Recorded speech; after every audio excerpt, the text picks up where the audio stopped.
When is the last time you skipped a workout with the excuse, I just don't have the time today? Well, more and more people are finding the time by squeezing in micro workouts here and there. Joining us with more on this is WSJ's fitness reporter Rachel Bachman and Mark Ewell, a Colorado Springs realtor who has perfected the art of the micro workout. Welcome to both of you. Rachel, I'm going to start with you. Are there any documented benefits to a 10 or 15-minute workout? Absolutely. Yeah, there's plenty of research that shows that as long as it's similar in intensity to something you do, for a longer period of time, you'll still get those same exercise benefits. So good to know. And Mark, when did you start doing these mini workouts and why?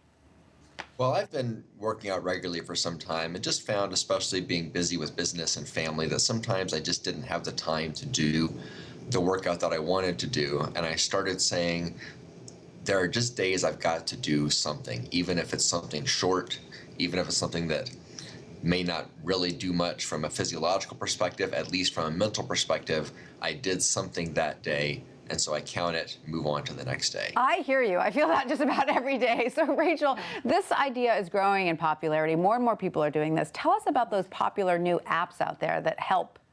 Yes, well, there are about more than 700 apps in the iOS or Apple operating system alone that have minute in the name under the health and wellness category. So clearly people want exercise crunched into minutes. Yes. And they're range all over the place, but a lot of them are just simple body weight exercises, so very easy to track. So Mark, can you give us an example of what an efficient micro workout looks like for you? Do you have a go-to or do you mix it up?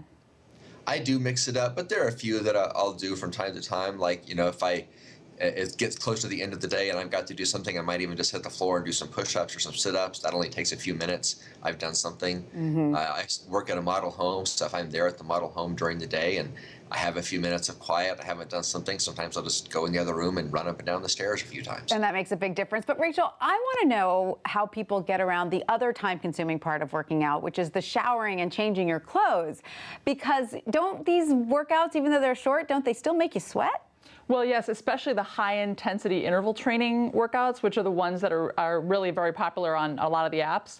But there are others that might just have a simple body weight exercise like plank or push-ups that might not make you sweat. Obviously, it depends on the person. If but someone develops that low sweat app, I will be right there. $1 million idea. That's $1 million idea. Mark, I'm just curious, how do you get around that? Do you still fit in a shower, or do you try to keep it not so sweat-inducing? If it's something I'm doing during the day or at work, then I do not so sweat inducing. If I go, 3 or 4 times, maybe even 5 times up and down the stairs, I'm not going to break into a sweat. Right. All right. So, Rachel, what are the federal guidelines? What are we supposed to be aiming for when it comes to physical activity? Well, in terms of aerobic activity, you're supposed to aim to get about 150 minutes a week of moderate intensity or 75 minutes of very vigorous physical activity. Right.